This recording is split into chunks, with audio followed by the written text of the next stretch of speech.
ఇక దేశంలో బంగారం రేట్లు అయితే ఆకాశాన్ని అందకుండా పెరుగుతున్నాయి. మినిమం 1,50,000 అయినాయి. ఇట్లా బంగారం రేట్లు పెరుగుతున్నాయి కాబట్టి దొంగలు కూడా ఎక్కువనే అవుతుర్రట. ఇక తెలంగాణ రాష్ట్రంలోనైతే అంతర్రాష్ట్ర ముఠా దొంగలు వచ్చి మాకా వేసినట్టు తెలుస్తుంది. మరి హైదరాబాద్ లో మొత్తం మీద ఏదేమైనప్పటికీ బంగారం ఉన్నోళ్ళు అయితే జర జాగ్రత్తగా ఉండుర్రి. ఇక బంగారం మాకే ఉంది కాదని చెప్పి ఇక మెడల ఇట్లా గొలుసులు వేసుకొని ఇట్లా తిరగకుర్రి, ఇబ్బంది పడకుర్రి.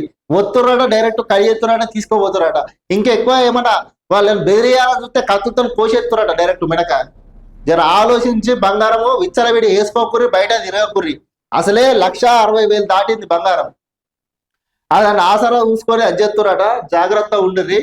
బంగారంతో బీ కేర్ఫుల్. తులం 1,50,000 దాటడంతో చైన్ స్నాచింగ్లు, మర్డర్లు. హైదరాబాద్ సిటీలో మాకం వేసిన అంతర్రాష్ట్ర ముఠాలు. ఒంటరి మహిళలే టార్గెట్ గా రెక్కి పట్టపగలే దోపిడీ, అడ్డొస్తే దాడులు, హత్యలకు వెనకాడట్లేదు. చోరీ చేసిన నంబర్ ప్లేట్ లేని బైకులతో చైన్ స్నాచింగ్లు. సీసీ కెమెరాలకు చిక్కుతున్నా పట్టుకోలేకపోతున్న పోలీసులు. సంక్రాంతి తర్వాత పెద్ద సంఖ్యలో దొంగతనాలు జరిగినా ఒక్కరు చిక్కలేరు. బాధితుల ఆభరణాలు రికార్డు కావాలేదట. మొత్తం మీద ఏదేమైనప్పటికీ నంబర్ ప్లేట్ లేని బండ్ల మీద అత్తురట. ఆ నంబర్ ప్లేట్ లేని బండ్ల మీద వస్తే వాడు తీసుకొని పోయినా కానీ దొరుకుతలేడు. ఒకవేళ దొరికితే వాడిని దాన్ని ఏదైనా చేసి రికవరీ చేద్దామన్నా అట్లా కూడా అవుతలేదట.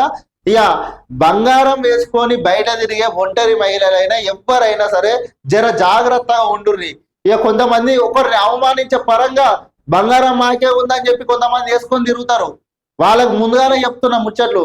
ఎందుకంటే ఇక మీరు ఒంటరిగా అయిన సందులలో అయినా రోడ్ల పని పోయిర్రు అనుకో, మీ పని అయిపోయినట్టే. ఎందుకంటే ఆయన సర్రాల బండి మీద వస్తారు, కడి వేసుకుంటారు.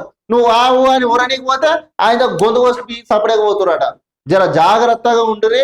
ఇక బంగారం మాకే ఉంది కదా అని చెప్పి వేసుకొని అయితే విచ్చలవిడిగా బయటకైతే పోకుర్రి. ఆడోళ్ళు అమ్మలక్కలు జర ముందే చెప్తున్నా, జాగ్రత్త ఇనుర్రి.